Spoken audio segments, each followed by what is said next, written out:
Welcome back.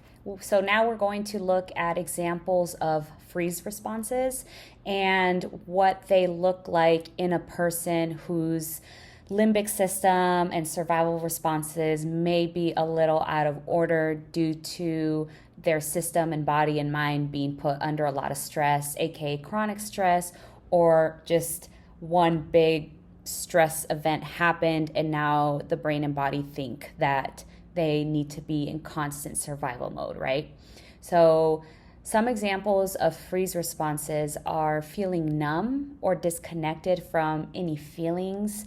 So, in a sense, you're tuning out. Another example of freeze responses would be overly compliant. A big one would be disassociation.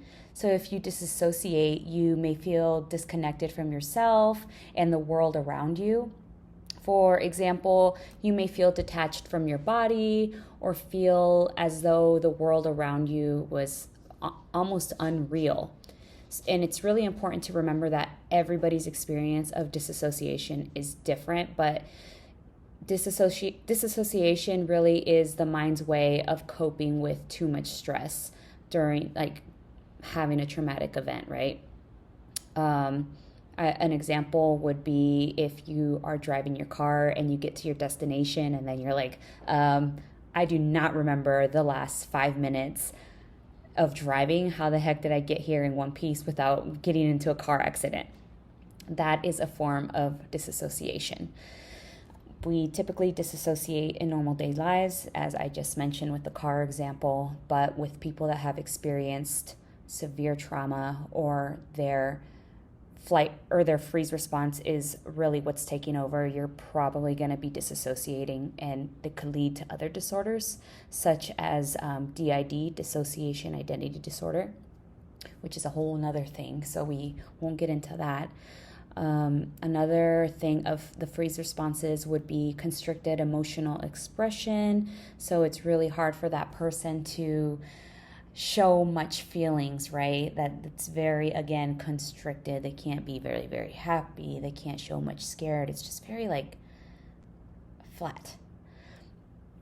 One of the things that we see in children, even teens and adults, is bedwetting. That could be a freeze response, or any symptoms that are regressing symptoms. So for example, I had a child that was almost 5 years old, and her parents went through a divorce. And so what happened?